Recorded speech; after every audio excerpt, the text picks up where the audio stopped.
میرے نبی پاک صلی اللہ تعالی علیہ وسلم نے فرمایا اگر یہودی موت کی تمنا کرتے، جب ان سے کہا گیا تھا نا کہ اگر آخرت کا گھر خالص تمہارے لیے ہے تو موت کی تمنا کرو، اگر اس مقام پر وہ موت کی تمنا کرتے تو اسی وقت سارے مر جاتے، ختم ہو جاتا معاملہ۔ اگر تمنا کر لیتے تو تمنا ہی نہیں کریں گے۔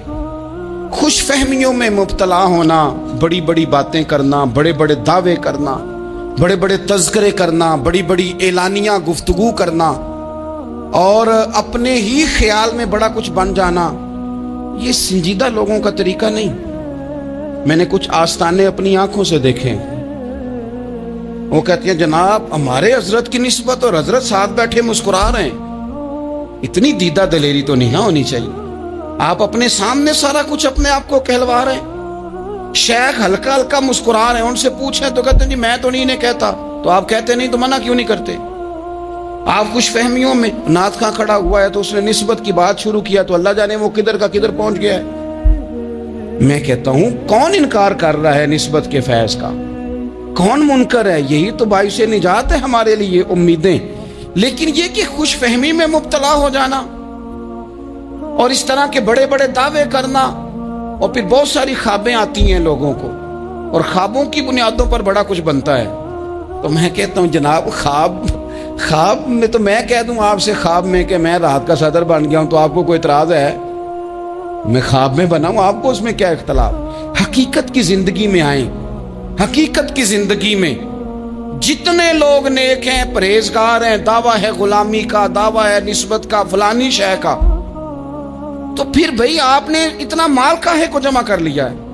پھر یہ کاریں، یہ بنگلے، یہ کوٹھیاں، یہ جائیدادیں، یہ جلسوں کی فیسیں، یہ نعتوں کی فیسیں، یہ کس لیے؟ پھر تو آخرت آپ کے لیے سجی ہوئی ہے، سنوری ہوئی ہے، پھر تو آپ اس طرف توجہ کریں۔ حقیقت پسندی کا مزاج جب تک قوموں میں نہیں آتا، قومیں اتنی دیر تک اپنی روحانی، اخلاقی اور کردار کی بلندی نہیں حاصل کر پاتی۔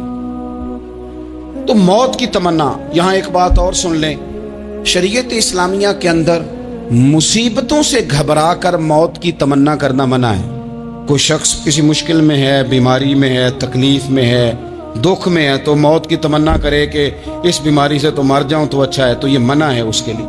ہمارے ہاں کچھ لوگ لا علمی کی بنیاد پر چھوٹا سا جھگڑا گھر میں ہوا تو کہتے ہیں میں تو اللہ سے دعا کرتا ہوں میں اب مر ہی جاؤں۔ بھئی آپ اتنی سی بات نہیں سہ سکے اور آپ نے اتنی سی بات پر اتنی بڑی بات کر دی کہ میں اب چلا ہی جاؤں، اور یہ جھگڑوں کے اندر عام لوگ کہہ دیتے ہیں یہ منع ہے۔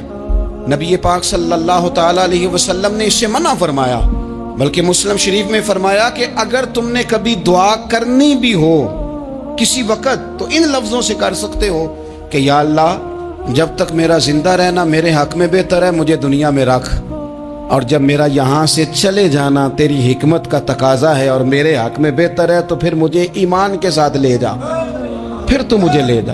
تمنا موت کی کرنا اور مصیبتوں سے گھبرا کر کرنا، اور بھئی مشکلات میں جینا تو حسن ہے۔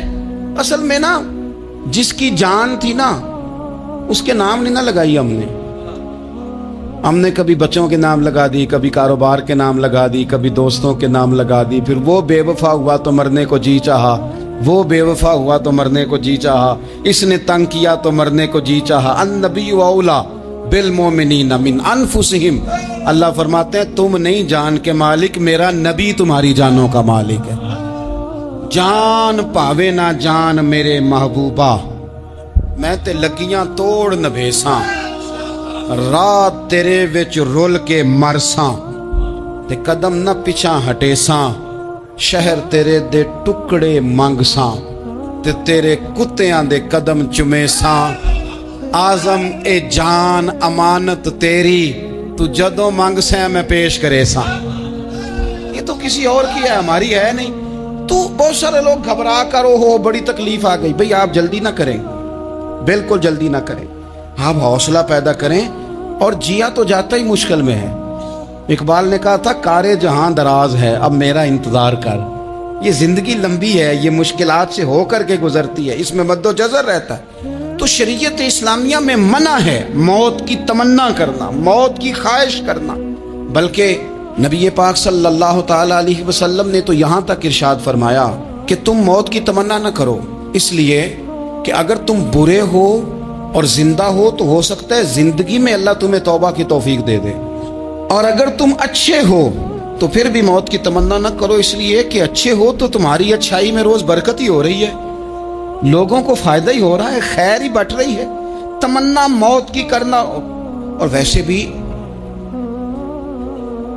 نہ ہم اپنی مرضی سے یہاں آئے ہیں اور نہ مرضی سے جانے کی کوشش کرنی چاہیے معاذ اللہ۔ نہ اپنی مرضی آئے ہیں نہ اپنی مرضی سے کو مرنے کی کوشش کرے گا تو خودکشی حرام ہے، اور رب رسول کی مرضی سے مرے گا تو وہ شہادت ہے۔ وہ اس طرح کی شہادت ہے کہ جس میں کہا مردہ کہنا ہی نہیں، یہ تو زندہ ہے، اس لیے کہ میرے نام پہ مر گیا ہے۔ تو موت کی تمنا کرنا یا اس طرح کا رویہ منع ہے۔ البتہ یہ جو یہود کا کام تھا، ان کا جو لہجہ تھا، اللہ فرماتے ہیں یہ تو ہزار سال عمر مانگتے ہیں تو جانا ہی نہیں چاہتے۔ کچھ لوگ لمبی عمر کے حریص ہوتے ہیں، اس کی وجہ یہ ہوتی ہے کہ آخرت کے لیے کام نہیں کیا، آخرت پر اس طرح کا یقین نہیں، اس طرح کا مزاج نہیں، دنیا داری کا مزاج بن گیا، بہت سارا مال جمع کر لیا، بڑے بنگلے بنائے، اتنی مشکل دنیا داری کٹھی کی، اب چھوڑ کے مر جائیں۔ لوگوں کا مرنے کو دل ہی نہیں کرتا، کوئی ارادہ ہی نہیں ہے، بالکل نہیں دنیا چھوڑنا چاہتے، محنت سے کٹھی کی ہے، اتنے لاؤ لشکر بنائے ہیں، اب کیسے چھوڑ جائیں۔ کچھ لوگ ایسے ہیں جنہوں نے گٹھڑی باندھ کے رکھی ہوئی ہے، ان کو زیادہ ویٹ نہیں کرنا پڑتا، اس لیے کہ انہوں نے کوئی سامان بوکی نہیں کرایا، تو جو ہے ہینڈ کیری ہے، اس لیے لوگ انتظار کرتے رہیں گے اور جناب بلال حبشی جنت میں پہنچ بھی جائیں گے۔ ابھی میزان عمل لگا ہوگا لیکن حضرت ابو ذر غفاری جنت میں ٹہلتے ہوئے نظر آ رہے ہوں گے۔ لوگوں نے جمع نہیں نہ کیا، جتنا مال زیادہ اتنی چیکنگ بھی اس کی زیادہ، جتنے بیگ زیادہ، ایئرپورٹ پہ اتنا انتظار بھی زیادہ۔ ہینڈ کیری والے کو کوئی مسئلہ اسی کسے دے کچھ بھی نہ لگ دے تے نہ کوئی ساڈا دردی، بھئی مال کاہے کا تو حساب کاہے کا۔ مولا علی شیر خدا کرم اللہ تعالی وجہہ الکریم سے کسی نے کہا ہم گنجائشیں تلاش کرتے ہیں نا، اور شریعت کی گنجائش اختیار کرنے میں حرج بھی کوئی نہیں ہوتا، شریعت گنجائش دیتی ہے، مال جائز ہو آپ کو تو آپ اس کو استعمال کریں، بڑا مکان بنائیں، بڑی جائیداد خریدیں، بڑی گاڑی میں سفر کریں، مہنگا موبائل خریدیں، اچھے کپڑے پہنے، کوئی منع نہیں کرتا۔ لیکن جو حضور کا مزاج ہے، جو سرکار نے اپنے لیے پسند کیا، وہ یہ ہے کہ سویرے روٹی کھانی ہے، شام کو فاقہ کرنا ہے۔ تو حضرت مولا علی شیر خدا کرم اللہ تعالی وجہہ الکریم سے کسی نے کہا کہ چلو جائز پیسے اکٹھے کر لیں، جائز تو جمع کرنا منع نہیں۔ تو حضرت علی کی باتیں بڑی حکمتوں والی تھی نا، تو ایک جملے میں انہوں نے کئی جواب دے دیے، کہنے لگے میاں مال حرام ہو تو عذاب ہوتا ہے، حلال ہو تو حساب ہوتا ہے، لہٰذا ہم دونوں کام ہی نہیں کرتے، نہ ادھر جاتے ہیں نہ ادھر جاتے ہیں۔ جمع کرنے کی حاجت کیا ہے؟ دنیا اتنی سجا لینا، اتنی سوار لینا، بڑا ٹھنڈا اے سی چلتا ہے ہمارے کمروں میں، کھلی آنکھوں سے لوگ بستر سے اٹھ نہیں پاتے، آنکھیں کھل گئی ہیں، الارم بج گیا ہے، لیکن وہ بہت مزے کی پسند کی روٹی رات کھائی تھی، اپنی مرضی کا کھانا کھایا تھا، پیٹ بھر کے کھایا تھا، مرضی کے مشروبات پیے، ٹھنڈے کمرے میں آرام ہے، کھل گئی ہے آنکھ، موٹے الارم نے آواز دیا اٹھو، لیکن یہ غفلت ہے نا، دنیا جمع کر لی ہے نا ساری۔ میں آپ کو صحیح بتاتا ہوں، اگر یہ ساری آسانیاں نہ ہوں، دقتیں ہوں، تو کچھ رات کو ہمیں تھوڑا پسینہ بھی آئے تو بار بار آنکھ کھلے، یہ مچھر کبھی نہ سونے دے تو بار بار آنکھ کھلے، یہ تن آرام پسند نہ ہوں تو کچھ اٹھیں، کچھ رات کو گرمیوں کی چھوٹی راتوں میں بھی تہجد پڑھی جا سکے۔ لیکن اقبال کہتے ہیں لہو مجھ کو رلاتی ہے جوانوں کی تن آسانی، یہ تن آسان ہو گئے، مزاج نہیں رہا ہمارا، ہمیں آرام چاہیے، سکون چاہیے۔ آپ یقین کریں کبھی کبھی میں حیران ہوتا ہوں، رونا آتا ہے اپنی اگلی نسل پر، رونا آتا ہے، یعنی بچے مدرسے میں پڑھنے والے، چونکہ وہ اے سی والے گھر سے اٹھ کے آتے ہیں، مدرسے میں پڑھنے والے بچے کہتے ہیں جناب وہ کچھ گرمی زیادہ ہے تو میری کچھ طبیعت برداشت نہیں کرتی، تو میری اماں نے کہا تھا 4 چھٹیاں لے لو کہ موسم ٹھیک ہو جائے گا تو پھر سے تعلیم ہو جائے گی۔ تو غور سے چہرے دیکھتے ہیں تو ہم کہتے ہیں یار اگر کل کو ہمیں جہاد پہ جانا پڑا تو ہم لوگ جائیں گے، ہم میدانوں میں نکلیں گے، ہم وہ لوگ ہیں جو سختیاں برداشت کریں گے، یہ والے لوگ ہیں جو میدان میں جائیں گے، جو 1 منٹ کے لیے اتنی دنیا جمع کر لی، مرنے کو جی نہیں چاہ رہا، حضرت شاہ فریدالدین عطار رحمۃ اللہ علیہ کہتے ہیں میں بڑا مہنگا کاروبار کرتا تھا، عطر بیچتا تھا۔ مہنگا کاروبار ہے نا، عرب شریف کے اندر آپ جائیں تو جہاں سونے والی دکان ہوتی ہے اس کے ساتھ خوشبو والی دکان ہوتی ہے۔ مکہ مکرمہ میں دیکھ لیں، مسجد نبوی میں دیکھ لیں، مہنگا کاروبار ہے یہ۔ اور اب میرا بزنس تھا، کاروبار تھا۔ تو آپ فرماتے ہیں کہ ایک دن ایک بزرگ آ گئے، انہوں نے ایک شیشی دیکھی، خوشبو سونگی، دوسری، تیسری، چوتھی۔ اچھے سیل مین آگے بڑھ کے خود کہتے ہیں آپ کو کیا چاہیے؟ میں نے بھی کہا بابا جی کیا چاہیے مجھے بتائیں، کیا دیکھ رہے ہیں؟ تو بابا جی بڑے دھیمے، ٹھنڈے اور حوصلے والے لہجے میں کہنے لگے، پتر دیکھ رہا ہوں تیری جان بڑی مشکل سے نکلے گی۔ تو میں نے کہا وہ کیوں؟ کہنے لگے اتنی مہنگا مہنگا تو نے مال جمع کیا ہے، کبھی مرنے لگے گا تو یہ یاد آئے گا، کبھی وہ یاد آئے گا، کبھی سادہ کر لیں اس کو، سادہ کر لیں، کبھی اس سوسائٹی والا پلاٹ یاد آئے گا، کبھی ادھر والا یاد آئے گا، کبھی لاہور والا یاد آئے گا۔ کہاں مرنے کو جی چاہتا ہے۔ اور پھر ایک اور دھوکہ ہے، میں بچوں کے لیے کر رہا ہوں۔ بچوں کے نام تو ایک دھیلا بھی نہیں، وہ تو سارا آپ کے اپنے نام ہے۔ تمنا موت اور موت کا ڈر اور نہ مرنے کا ارادہ اور دنیا سے دل کو لگا کے رکھنا اور ہر وقت جینے کی خواہش پیدا کرنا اور ہر وقت حل میں مزید کی دوڑ میں رہنا، وہ لوگ اس لیے تیار رہتے تھے، دعائیں مانگتے تھے شہادت کی، کہ انہوں نے نا دنیا بنائی نہیں تھی۔ حضرت عمر نے تو دوسرا کرتا نہیں پہنا ساری زندگی، وہ جو مکان آ رہا تھا وہی چل رہا تھا، وہ تو تھوڑے پہ قرضہ تھا ان پہ، لیکن ہر نماز کے بعد صحیح بخاری میں موجود ہے وہ دعا مانگتے تھے، اللہم ارزقنی شہادتاً فی سبیلک، یا اللہ ایسا نہ ہو میں تبھی موت چلا جاؤں، مجھے اپنے رستے میں شہادت کی موت دینا۔ ہر نماز کے بعد دعا مانگی جا رہی، لیکن شہادت والی موت کی نہیں، شہادت والی موت، اللہم ارزقنی شہادتاً فی سبیلک۔ اور مالک مدینہ چھوڑنے کو دل نہیں کرتا، یا اللہ شہادت کی موت دینا، اور دینا بھی اپنے نبی کے شہر کے اندر، یہیں رہوں، یہیں میرا مدفن بنے۔ اللہ نے انہیں موقع دیا۔ آپ دیکھیں نا ان لوگوں کا دل کرتا تھا۔ حضرت خالد بن ولید رضی اللہ تعالیٰ عنہ ساری زندگی میدان میں گزاری، پورے جسم میں 1 انچ جگہ باقی نہیں تھی جہاں زخم نہ ہو، ساری زندگی میدان میں رہے، لیکن آخری وقت روتے تھے، فرماتے تھے اس کی بے نیازی دیکھو، میں شہادت کے لیے میدان میں رہا لیکن شہادت میرا مقدر ہی نہیں تھی۔ اور پھر آخری وقت بھی فرمایا میرا گھوڑا، میرے کپڑے، میری زرہ، میری تلوار یہ کسی مجاہد کو دے دینا، چلو میں اب جہاد میں نہیں ہوں تو میرا سامان تو جہاد میں رہے، کسی مجاہد کو دینا۔ ان لوگوں نے جتنی محنت کی نا مرنے کے بعد کے لیے کی، مرنے کے بعد کے لیے، زندگی کا جو دوسرا پل ہے اس کے لیے کوشش کی، وہاں انہوں نے صدقات جمع کرائے، خیرات جمع کرائے، عبادات جمع کرائیں، حسن اخلاق جمع کرایا، اچھا سلوک جمع کرایا، انہوں نے آخرت کے بینک میں ڈھیروں مال جمع کرایا، وہاں ان کے مکان بک ہوئے، جنت میں ان کے نام کی بڑی بڑی جگہیں اللہ تبارک و تعالیٰ کے فضل سے طے کی گئیں، تو پھر انہیں وہاں جانے میں کوئی دشواری بھی نہیں تھی، انہیں کوئی مشکل نہیں تھی، وہ تیار تھے۔ لیکن چونکہ ساری محنت ہی دنیا کے لیے ہے، وہ جو خاص ایک آخرت پر مسلمان کا ایمان اور یقین اور تیقن تھا، اس طرف ہمارا مزاج نہیں۔ آپ دیکھیے حضرت ملک الموت اسرائیل علیہ السلام نا حضرت ابراہیم علیہ السلام کی روح قبض کرنے کے لیے حاضر ہوئے، تو کہا جناب چلیے آپ کی روح لینے آیا ہوں۔ تو حضرت ابراہیم علیہ السلام فرمانے لگے، اسرائیل، یہ قاضی ثناء اللہ صاحب پانی پتی رحمۃ اللہ علیہ نے اس کو تفسیر مظہری میں لکھا ہے۔ حضرت ابراہیم خلیل اللہ علیہ السلام فرمانے لگے، اسرائیل کیا کوئی خلیل بھی اپنے خلیل کی روح قبض کرتا ہے؟ واتخذ اللہ ابراہیم خلیلا، اللہ نے تو مجھے دوست بنایا، دوست ہو کے دوست کی روح قبض کرنے جا رہا ہے۔ حضرت اسرائیل نے ارادہ چھوڑا اور حضرت ابراہیم کا وہ جملہ لے کے رب کی بارگاہ میں حاضر ہوئے۔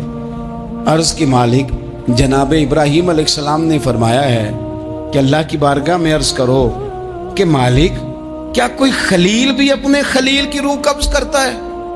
تو رب کریم نے فرمایا اب میرا بھی پیغام جا کے جناب ابراہیم کو دے دو، ان سے جا کے کہو رب فرماتا ہے کیا کوئی خلیل بھی اپنے خلیل کی ملاقات کو ناپسند کرتا ہے؟ آپ کو تو ملنے کو بلا رہے ہیں، موت تو ایک پل ہے، یہاں سے گزریں گے تو جا کے محبوب سے ملیں گے، تو کیا کوئی خلیل بھی ناپسند کرتا ہے کہ وہ اپنے خلیل سے ملاقات نہ کرے؟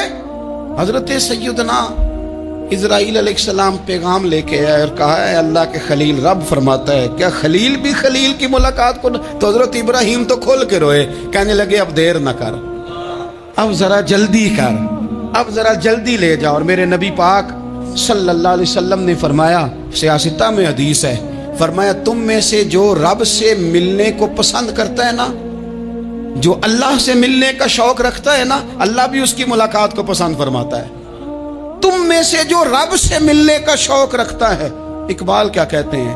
کہتے ہیں تیرے عشق کی انتہا چاہتا ہوں، تو میری سادگی دیکھ میں کیا چاہتا ہوں، میرا ذرا سا تو دل ہے مگر شوق اتنا، میں وہی لن ترانی سنا چاہتا ہوں، مالک میرا دل کرتا ہے میں تجھ سے کہوں رب آرینی، میں تجھے دیکھنا چاہتا ہوں، اور تو مجھے کہے لن ترانی، تو نہیں دیکھ سکتا، میرا ذرا سا تو دل ہے مگر شوق اتنا، میں بھی وہی لن ترانی سنا چاہتا ہوں۔ پھر خود ہی کہنے لگے او بھری بزم میں راز کی بات کہہ دی، میں بڑا بے ادب ہوں سزا چاہتا ہوں۔ یہ تو سب کو بتانے والی بات ہی نہیں تھی جو میں نے بتا دی، بھری بزم میں راز کی بات کہ بڑا بے ادب ہوں سزا چاہتا ہوں۔ نبی کریم علیہ السلام نے فرمایا تم میں سے جو رب کی ملاقات کا شوق رکھتا ہے نا، اللہ بھی اس کی ملاقات کو پسند فرماتا ہے۔ اور فرمایا تم میں سے جس کا رب سے ملنے کا شوق نہیں نا، اللہ بھی اس کی ملاقات کو پسند نہیں فرماتا۔ یہ سیاستہ میں حدیث ہے، ایک دفعہ غور کر نہ لیں، فلاں سے ملنے کو بھی جی چاہتا ہے، فلاں علاقہ دیکھنے کو بھی جی چاہتا ہے، فلاں کی ملاقات کو بھی جی چاہتا ہے، کبھی اس کو ملنے کو بھی جی چاہتا ہے جس نے بنایا ہے سارا کچھ، کبھی اس کی صحابہ تو تڑپ کے حضور کی بارگاہ میں آئے تھے نا، وَإِذَا سَأَلَكَ عِبَادِي عَنِّي فَإِنِّي قَرِيبٌ، تڑپ کے کہا تھا یا رسول اللہ صلی اللہ علیہ وسلم سالوں بیت گئے، سجدے کرتے، عبادت کرتے، روزہ رکھتے، حج کرتے، زکوٰۃ دیتے، اب دل کرتا ہے کبھی وہ ملے، کبھی اسے دیکھیں، کبھی یہ حقیقت منتظر نظر آنا لباس مجاز میں، لاکھوں سجدے تڑپ رہے ہیں میری جبین نیاز میں، دل کرتا ہے ملنے کو۔ تو جب صحابہ نے آ کے حضور کی بارگاہ میں یہ عرض کی نا یا رسول اللہ رب سے ملنے کو جی چاہتا ہے، تو اللہ نے فرمایا وَإِذَا سَأَلَكَ عِبَادِي عَنِّي فَإِنِّي قَرِيبٌ، اے محبوب جب میرے بندے آپ کے پاس آ کے میرے بارے میں سوال کریں تو ان سے فرما دو میں تو ان کے قریب ہی ہوں، جب بھی دعا مانگیں گے میں ان کی دعاؤں کو قبول فرماؤں گا، میں قریب ہوں ان کے۔ اپنے دل کے اندر شوق ہو، اللہ رسول کی طرف بڑھنے کا شوق ہو، مسلمان موت سے نہیں ڈرتا۔ لیکن صحیح بخاری اور صحیح مسلم میں حدیث ہے، نبی پاک علیہ الصلوۃ والسلام نے فرمایا آج ایک مسلمان 1000 کافر کو آگے لگا لیتا ہے اور کافر بھاگ جاتا ہے، ایک وقت آئے گا ایک کافر ہوگا اور 1000 مسلمان کو بھگا ڈالے گا۔ یا رسول اللہ کیوں؟ ہمارے پاس اسلحہ نہیں ہوگا، ہمیں لڑنے کا سلیقہ نہیں آئے گا۔ نبی پاک علیہ السلام نے فرمایا یہ مسئلہ نہیں، تمہیں وہن ہو جائے گا، وہن۔ یا رسول اللہ یہ وہن کیا ہوتا ہے؟ تو حضور نے فرمایا تمہیں نا زندگی سے پیار ہو جائے گا، تمہیں مرنا برا لگے گا، کراہت آئے گی مرنے سے، تم مرنا نہیں چاہو گے۔ تو جب کسی کو زندگی سے پیار ہو جائے تو پھر وہ بھاگتا ہے، پھر وہ ہر بندے کی ہر بات مانتا ہے چونکہ وہ جینا چاہتا ہے۔ اور کچھ لوگ ایسے ہوتے ہیں، وہ جب بدر میں مسلمان پہنچے نا تو جاسوس بھیجا ابو جہل نے، کہا جاؤ پتہ کر کے آؤ لوگ کتنے ہیں اور ان میں جوان کتنے ہیں، بوڑھے کتنے ہیں اور اسلحہ کتنا ہے۔ جاسوسی اس دور میں بڑی آسان تھی، کوئی مخصوص وردی تو فوجیوں کی ہوتی نہیں تھی۔ تو وہ شخص آ گیا، مسلمانوں کو دیکھ کر واپس گیا، تو جا کے اس نے بدر کے دن ابو جہل سے کہا کہ وہ 313 ہیں اور ان میں بچے بھی ہیں، بوڑھے بھی ہیں اور اسلحہ بھی زیادہ نہیں، اور گھوڑے اور اونٹ اور سواریاں بھی تھوڑی ہیں۔ تو ابو جہل بڑا ہنسا اور معاذ اللہ کہنے لگا کیا انہیں ہم سے لڑنا ہے، تھوڑے سے تو لوگ آئیں، اس طرح کرو صبح نا انہیں پشتوں پہ باندھ کے نا گھوڑوں کی تو مکے لے چلتے ہیں، وہاں جا کے دیکھیں گے ان کے ساتھ کیا کرنا ہے۔ تو وہ جاسوس کہنے لگا پوری بات تو سن لے۔